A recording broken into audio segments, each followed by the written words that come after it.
There, English speakers, today we will solve all the problems on the left. We will talk about persuasion. I can almost say it now, persuasion.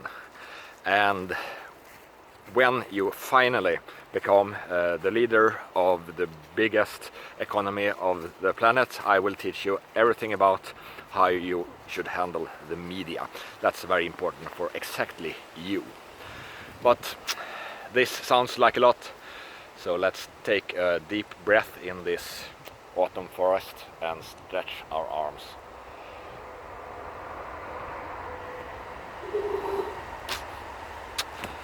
I have to remind myself to talk closer to the camera.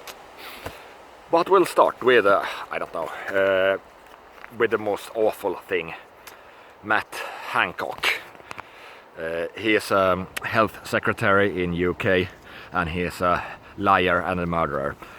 He has gone out and said that vitamin D doesn't really work because they have done studies, and it turns out he hasn't done any studies whatsoever. He's a fucking liar.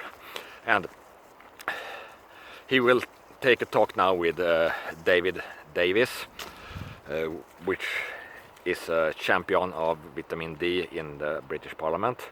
So that's good. I hope we can get more people like David Davis in every country, because that will save a lot of life, it will save a lot of health, it will stop a lot of misery, everything from depressions to cancer to everything else. The problem will get less if everyone is sufficient in vitamin D.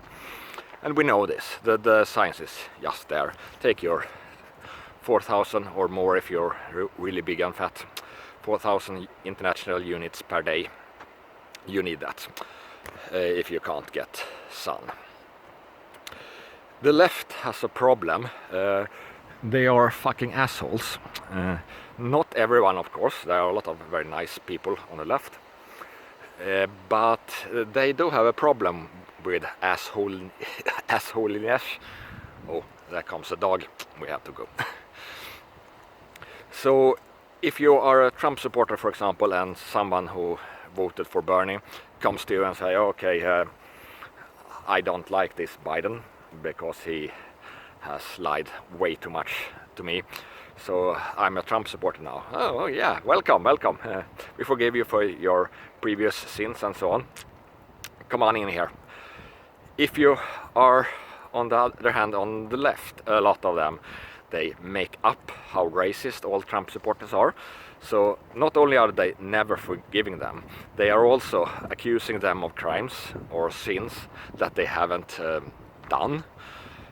So who wants to hang out with people who behave like that? And even if there are a lot of nice people on the left, that's not what's showing. And they keep on rewarding bad behavior like Black Lives Matters. If you attack a police officer, then you will be honored. Is that the way to treat people? So that, well,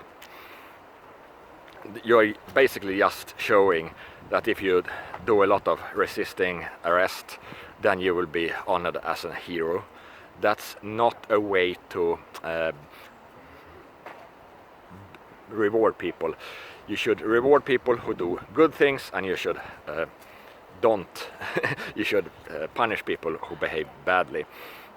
Maybe not shoot them, of course, but that must be the general direction. And if you don't do this, you should not have any power whatsoever. That should be pretty simple, I think. Biden lied 33 times during the debate. I'm pretty sure Trump did that too. The problem is, or the difference is, Trump is leaving out stuff and he's sweeping over things, and it's not really wrong, it's just a little bit wrong. The facts are a little bit off, whatever. But he doesn't say really obvious lies like Joe Biden, when Joe Biden just say Trump refused to denounce white supremacists, which Trump has done over and over again. But Biden just lies. That's very different, I think. So ask your leaders that support Biden what the fuck they are doing. That's not okay. But good of Biden that he can at least behave in a good way when it comes to Trump getting COVID. So he posted out a nice tweet about that. I don't care about what he thinks, if that was genuine or not, that doesn't matter whatsoever. I can't read his mind, and I don't want to read his mind, and if I try to read his mind I might be senile, so I don't do that. Then we have other people on the left or in the media, or celebrities, especially artists of different kinds, that scream out, yay, Trump has COVID, I'm so happy. That's not how you behave if you're an adult. You should not have any power whatsoever, you should not be a celebrity. People should pay no attention to people who behave like that. That's not okay. What is okay, or more than okay, if you are the leader of the most powerful country in the world, because you are very good at handling media. How do you do it?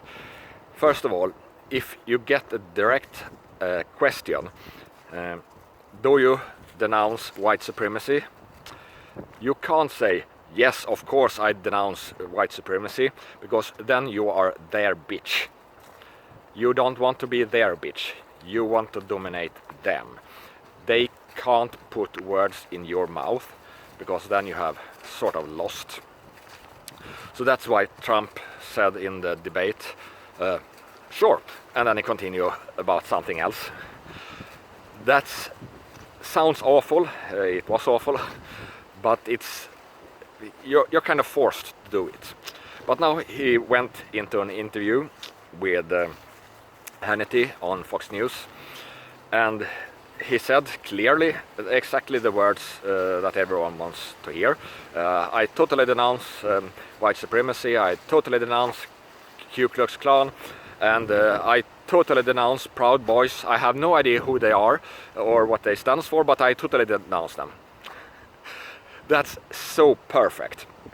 The reason is Proud Boys, they aren't really racist, and they obviously have black members and so on, but some people think that they are white supremacists.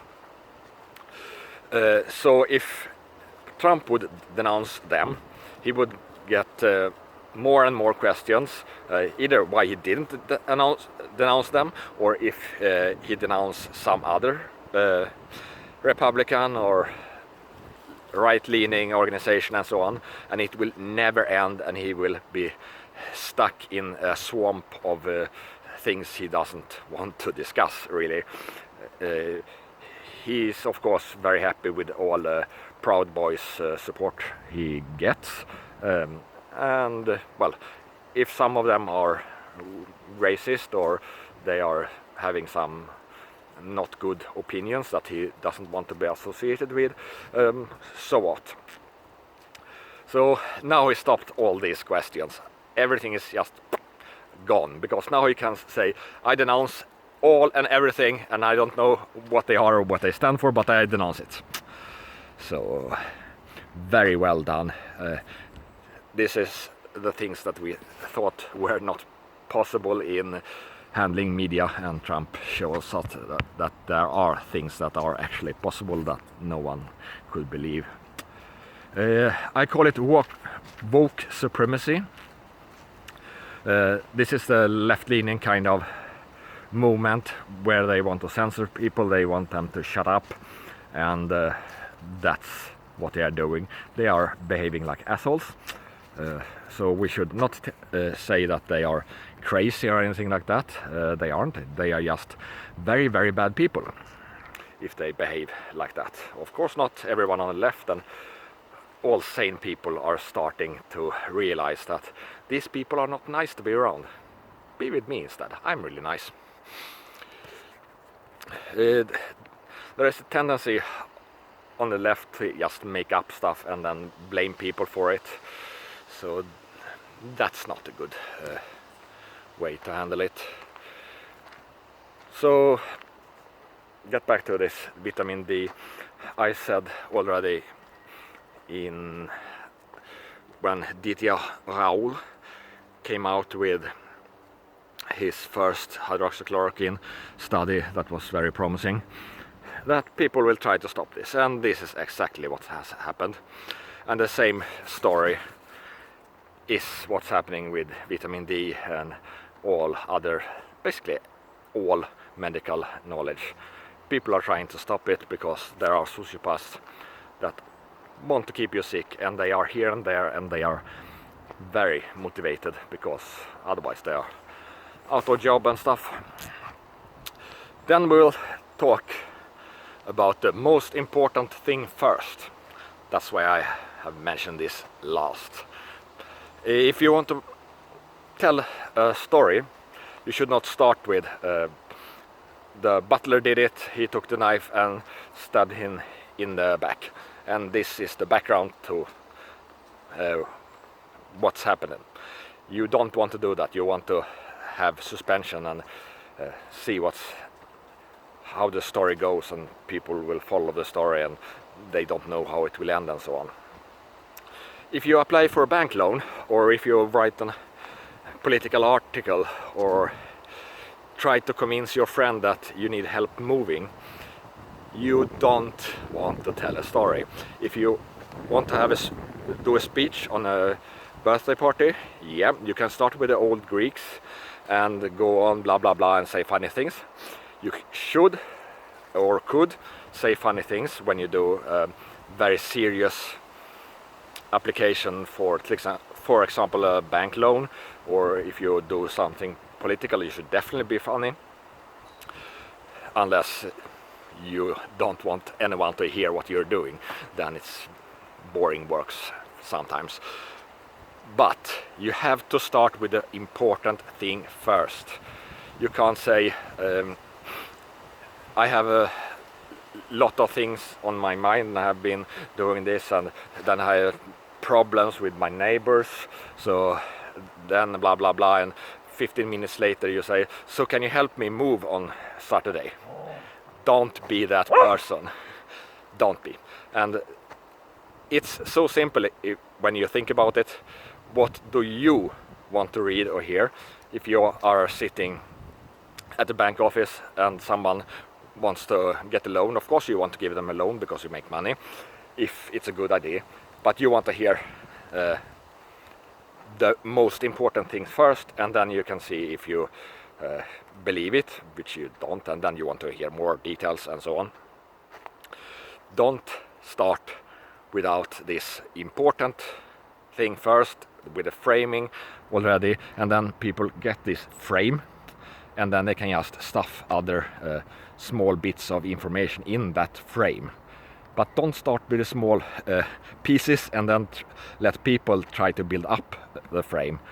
That's a horrible way to write anything, to say anything, to talk to anyone. So don't do that. By the way, if you want to come to Sweden and visit me, my Airbnb is free from November. So welcome. Link in the description and so on. Very cheap, very good, convenient, in a beautiful part close to this wonderful forest that of course might not be so pleasant in November, but I will still be walking here, I think. So with that we end for today, and fuck you, Matt Hancock, you are a big cock, you're pussy.